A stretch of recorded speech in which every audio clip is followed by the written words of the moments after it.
Hi friend, তোমরা কেমন আলাদা করে তোমরা সবাই ভালো আছো। তো আবার একটা নতুন ব্লগ ভিডিও নিয়ে তোমার সামনে চলে এসেছি। তো ভিডিওটা পুরো দেখো, শুরু থেকে শেষ পর্যন্ত। যদি ভালো লাগে লাইক কমেন্ট শেয়ার করে আমার পাশে থাকো। চলো দেখা হচ্ছে ভিডিওর মধ্যে।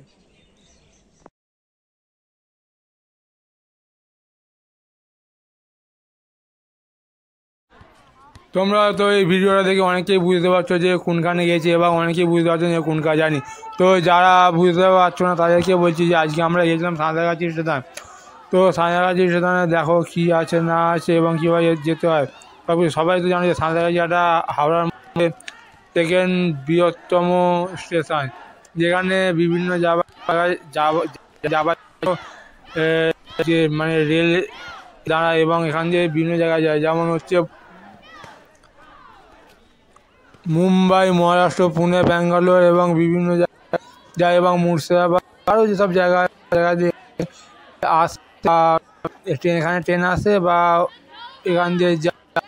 আর একটা যেটা নাম হচ্ছে তোমার শালিমার স্টেশন, শালিমার স্টেশনও যায়। তো হাওড়ার কোনো বড় রেলওয়ে স্টেশন সেটা হচ্ছে এই সাঁতরাগাছিতে বিভিন্ন জায়গায় লোক আসে এবং লোক যাতায়াত করে। চলো তোমাদেরকে দেখা সাঁতরাগাছি কী কী আছে। সাঁতরাগাছি স্টেশন আর একটা নামে বিখ্যাত, যে নামটা হলো পাখিরালয়। তো এই পাখিরালয় নামটা হওয়ার কারণ হচ্ছে যে এখানে শীতের সময় বিভিন্ন এলাকা থেকে বিভিন্ন পরিযায়ী পাখি আসে সাঁতরাগাছিতে। তোমরা এখানে যাবে সাঁতরাগাছি বিভিন্ন পরিযায়ী পাখি বিভিন্ন জায়গা দিয়ে, তাই এই জায়গাটাকে বলা হয় যে পাখিরালয়। এখানে বিভিন্ন ধরনের ট্রেন ছাড়া পরিচালনা করা হচ্ছে। এখানে নাকি বুলেট ট্রেনও যায় বা বুলেট ট্রেন যাবে। তো তোমরা এই সময় করে এই সাঁতরাগাছি স্টেশনে আসতে পারো এবং দেখে যেতে পারো যে এই স্টেশন দিয়ে কী কী ট্রেন যায়।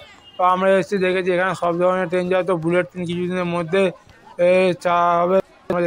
তোমরা যারা এই সাঁতরাগাছি রেলওয়ে স্টেশনে নামবে, তো নেবে সাইড দিয়ে রাস্তায় চলে যাবে, দেখবে ওখানে টোটো বা অটো দাঁড়িয়ে থাকে বা বাইরে যে তোমরা যেখানে যাবে সেখানে যাবে, গাড়িও ভাড়া পাওয়া যায়। তো তোমরা চাইলে এখান থেকে গাড়ি ভাড়া করতে পারো এবং খুব কমেই এখানে লোক মানে গাড়ি ভাড়া দিয়ে দেয়। তো তোমরা চাইলে একবার গাড়ি ভাড়া করে যেতে পারো। যদি তোমাদের সামনাসামনি বাড়ি হয় তো সেখানে তোমরা টোটো করে যেতে পারো, কোনো অসুবিধা নেই। তবে তোমরা একবার আসো, না এলে ঠিক জায়গাটা তোমরা বুঝতে পারবে না। আর এর ঠিক পিছন দিকেই আছে সাঁতরাগাছি রেল কোয়ার্টার, যেখানে তোমার বিভিন্ন রকম রেলওয়ে যে পাল্টানো বা বিভিন্ন রেলওয়ে কাজ হয়। তো এখান দিয়ে সেই সব মানে বলে যে কোন কাজটা হবে না হবে। তো এখান দিয়ে অফিসাররা যায়, গিয়ে দেখে আসে এবং সেখানে কাজ করানো হয় সেই সব। তো আর এইদিকে ওই তার পাশ দিয়ে যে রাস্তা সরু চলে গেছে, ওই রাস্তা দিয়ে সোজা চলে গেলে তোমরা দেখতে পাবে যে বিভিন্ন ধরনের বড় বড় ঝিল দেখতে হবে এবং ওখানে রেলওয়ে বডি পড়ে আছে বা বিভিন্ন রকমের পাত পড়ে আছে। তো তোমরা ওখানে দেখতে পাবে। তোমরা একদিন আসবে, এসে সময় করে দেখে যাবে, খুব সুন্দর লাগবে দেখলে। এখানে শুধু এইসব নয়, তোমরা এলে এখানে ক্যামেরা নিয়ে আসতে হবে, ক্যামেরা নিয়ে এখানে আগে ছবি তোলা হতো এবং এখনও ছবি তুলতে দেয়। তো কোনো অসুবিধা নেই, তোমরা এখানে ছবি তুলতে পারো। এখানে পাশে বসার জায়গা আছে, তো তোমরা চাইলে এখানে এসে বসতেও পারো, অসুবিধা নেই। ঝিলের পাড়ে বসতে হবে, কি সময় কাটিয়ে যেতে পারে এই ঝিলের পাড়ে বসে। খুব ভালো লাগবে এই ঝিলের পাড়ে বসে সময় কাটালে। এবং তোমরা বাইরে যাবে বা আসবে, একটু টিকিট কাউন্টারে গিয়ে খোঁজ নিয়ে নেবে কখন ট্রেন আছে। কারণ তো ওরাই একমাত্র বলতে হবে কখন কোন প্ল্যাটফর্ম ট্রেন আসবে। এখানে অনেকগুলো প্ল্যাটফর্ম আছে। তো তোমাদেরকে বারবার বলছি যে তোমরা যদি আসো, তোমরা জেনে নেবে কোন প্ল্যাটফর্মে ট্রেনটা যাবে। আর এরকম ভিডিও দেখার জন্য আমার সাথে থাকো, আমি এরকমই ভিডিও করি। এবং যদি ভালো লাগে লাইক কমেন্ট শেয়ার করে দিও।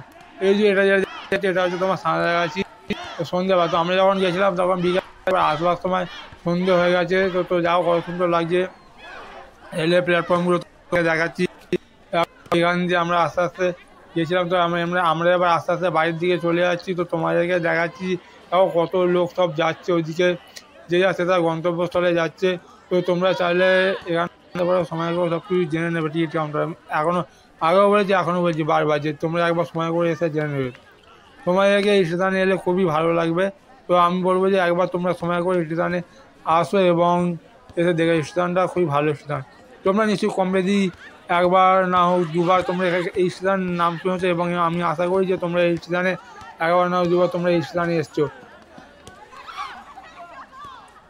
আর তোমরা যারা ট্রেন ধরে দূরে দূরে কোনো জায়গায় যাবে, ব্যাঙ্গালোর, মুম্বাই বা মুর্শিদাবাদ বা বিভিন্ন জায়গায় যাবে, তোমাদেরকে আলাদা করে পয়সা দিয়ে রুম ভাড়া করতে হবে না। কারণ এইখানে যেটা তোমার হাই রোডের দিকে রাস্তাটা আছে ওইখানেই থাকার জায়গা আছে। তোমরা তাহলে হাওড়া স্টেশনে যেমন থাকার জায়গা আছে, এখানেও সেরকম থাকার জায়গা আছে, তো তোমরা চাইলে ওখানে থাকতে পারো। তো একবার তোমরা তাও কথা বলে নেবে ওনার সাথে, যারা সামনে ওখানে আছে ওনার সাথে কথা বললে তোমরা ওখানে থাকতে পারো। তো থাকলে তোমাদের ভালো লাগবে, তোমরা ওখানে থাকতে পারবে।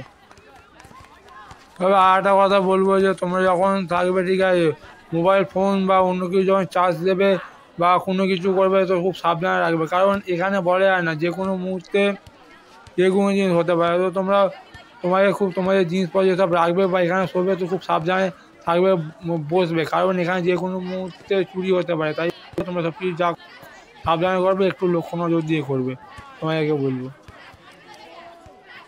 এই যে আমরা আস্তে আস্তে রাস্তার দিকে চলে যাই, তোমরা দেখতে পাচ্ছ এই রাস্তার এই পিছন দিকেই তোমাদের থাকার ব্যবস্থা আছে। তো তোমরা একবার কথা বলে নেবে। তো এই ভিডিওটা ভালো লাইক কমেন্ট শেয়ার করে আমার পাশে থাকবে। তো চলো দেখা হচ্ছে নতুন কোনো ভিডিও, ততক্ষণ ভালো থাকবে এবং একে অপরের সাথে থাকবে এবং সুস্থ থাকবে।